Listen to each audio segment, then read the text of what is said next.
Top of the morning, everyone. My name is Titi, and I'm back with another video. Today's video is top 10 best questions and answers that you can ever have in any job interview. Number one is tell me about yourself. What are your strengths? What is your weakness? Why do you want to work here? Where do you see yourself in 5 years? Even though I think this one should never be asked anyway. How do you handle stress and pressure? Describe a challenge that you faced and how you overcame it. Why are you leaving your current company? What are your salary expectations? And do you have any questions for us? These are the top 10 questions that you'll get at most job interviews. Number one, tell me about yourself. Tell me about yourself is such a beautiful question that is asked by most hiring managers as well as recruiters at the beginning of every job interview. People just want to know a bit about yourself. Who are you? Unfortunately, it doesn't help you if you become so long-winded that people don't have an opportunity to hear more about your skills. So tell me about yourself. It's very, very important that you are very concise and you talk about your career. You highlight your biggest achievements as well as some of your goals. An example is I'm a software developer with about 5 years or 10 years experience. I've been doing a lot of mobile development, particularly in the health sector. Recently, I led a project that did XYZ, and the project we went live with it 2 weeks ago. We're now currently doing a post-mortem as to whether this project is actually working well and you're giving them that. It's taken me less than 5 minutes to break that down, but at least you know high level what I've done. So that's one of the most important things about giving that answer about tell me about yourself. Number two, what are your strengths? The first one they will always ask you is what are your strengths? What are the strengths? The ideal answer is relevant strengths are very important with examples. Now, an example is one of my strengths is problem solving. In my last role, I developed a solution for XYZ, and the solution ended up being able to help the company reduce the time to hire or to do this from 180 days to 65 days. So you now have been able to say, I'm able to identify what the issue is, come up with a solution, and then give the company the solution that actually works in consultation with my hiring manager or my team or. You understand? So that's one of the nice things about what your strengths are. Number three, what is your greatest weakness? As I mentioned before, a genuine weakness and how you're addressing it. It's very important that every time you speak about your weaknesses, you always show whoever is interviewing you how you're addressing that particular weakness. Don't just say my weakness is X and then just leave it there. Always show that you know that that's your weakness and you're actually addressing it.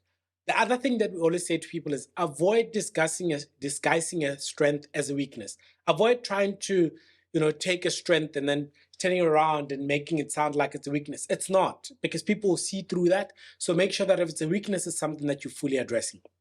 Now, an example is I found that I can be overly critical of my own work. And in the past, what I used to do is in my critical to my own work, I've taken way too much time in trying to deal with some of those issues. And it ends up, unfortunately, affecting the delivery of the project. And going forward, what I've now done is I've now put together a different plan where I can go through each one of the plans step by step. That addresses the specific issue of your weakness, and it sounds like a true weakness. The fourth thing is, why do you want to work for our company? This is very important because, one, there's a specific reason based on why you want to leave your current employer. Why do you want to leave your employer, or what do you want to work for our current company? That is very, very nice. It's a question that allows you to sell your skills and some of the things that you feel you're not getting from your previous employer. Avoid focusing solely on salary to say, oh, I'm leaving because of money. Because the moment you start doing that, people start panicking, thinking, so if you're going to get more money again when you're here, you're probably going to leave us. So avoid questions or things that will actually drag into that particular space. Show the people what you're capable of. And the focus should be, I'm impressed by your company's commitment and innovation, particularly in this particular project that you guys did in the last couple of weeks. Or I saw that a few weeks ago, you guys went live with this innovation and that's one of the reasons that I'd like to actually come and join this. Number five is, where do you see yourself in the next 5 years? To be honest, I think this question should still not be asked, because if you asked me where I see AI in the next 5 years, 2 years ago, I'd have probably told you that we're not ready for the level of AI that we currently have at the moment. Career ambitions aligning with the company's trajectory or the plans of the company are always quite nice. That's why researching the company is very, very important. And also what's very important is indicating that you're not you want to be in the company in the long term is very important for these particular individuals. And you don't have to give them a specific thing. It's to say, based on what I've heard about your company, I'm looking at growing in these particular areas. It might not necessarily be in the same area. I might, in the next 3 years, want to move into this particular role or on the project management or in the next 5 years, I see myself being part of the integral part of this team and leading some of the projects and delivering as to the company's expectations. How do you handle stress is number 6. Now, it's also very, very important that before you go to any job interview, you figure out what are some of the things that stresses you the most. For example, one of the things that I mentioned is one of the things that I've found myself is that I'm overly critical of myself. And in most cases, it actually brings a lot of stress. And if it brings a lot of stress to my world, now handling stress is about being able to say effective strategies that you've actually come up with. What are the things that you've actually implemented for yourself to deal with that particular thing? Saying that you never experience stress is also not good enough because everybody deals with stress in different ways. So it's always very important that you actually show people that you do definitely do deal with stress.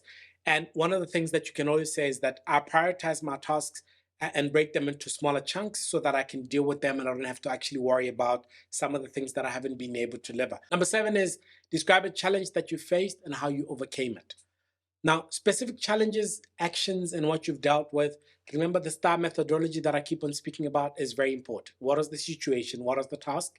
And then what is the action that you had to perform? And then what are the results? That is where you can actually be able to answer this question about the challenges that you faced, because you can say the challenge was X. And in that particular challenge, we had to do this, and then we did this, and these were the results. That's one of the nice things about that. Using the STAR methodology, you're able to then bring the challenges that you might have faced and given the solution or the results that might have come up. I faced the challenge when I was in our project deadline was moved up, where we used to do X, but we were told to deliver within a short period of time. So I organized extra meetings with the team and we were able to deliver that within the time frame that we said we would. Number 8 is, why are you leaving your current employer? Why are you leaving your current employer is almost the same as why do you want to work here, but why are you leaving your current employer? You need to focus on the opportunities that are before you. What are some of the things that you've seen in that company that gets you excited about wanting to work for that company? Avoid negative comments about your previous employer. Avoid talking about, oh, my manager didn't know what they were doing, because it actually also paints you in a very bad light. Now, an example of what you can say is, I'm looking for an opportunity where I'm able to contribute to much bigger projects. In my current role, my projects are a bit smaller and we've been able to deliver as much as we can. And I feel like I'm not at that stage where I'm learning enough of what I should be learning. And I'm now looking for something like your company where I can be able to drive and deliver some of these things. But remember, you can only answer this if you've done research about that company, because if you haven't, you will fail at answering this question. Number 9, what is your salary expectation? Guys, this one, I've done a very comprehensive long video about it. Please check it out. It's number 1 is research the salary range, know what the salary ranges are. Also make sure that you give them a range where the bottom of your range should be something that you can accept if they offer you that. And remember, you need to always be reasonable in your expectations. Don't come into a role where you know that the range is normally between 110 and 130,000 and all of a sudden you want 200,000. So make sure that you're within the range that actually makes sense for that particular role. If you're already at 200,000, then that might not be the right role for you to be applying for. Number 10, do you have any questions for us? I've done also another video just linked here. The video talks about what are the top 5 questions that you can ask at the end of every job interview. Gone are the days where you leave an interview and you haven't asked any questions. Questions help you prepare for the next job interview. For example, one of the questions that you can always ask is, what are the challenges in your team? And the manager will tell you what challenges they actually have. And you're able to then say, oh, that's interesting, because in my previous job, I had the same type of challenges and this is how we dealt with them. Or what does good performance look like in your space?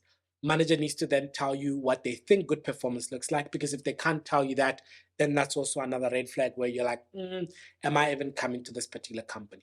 So those are, guys, the top 10 best interview questions and answers that guaranteed you'll get one of these questions in one of your next job interview. Top of the morning once again, looking forward to the next video and see you then.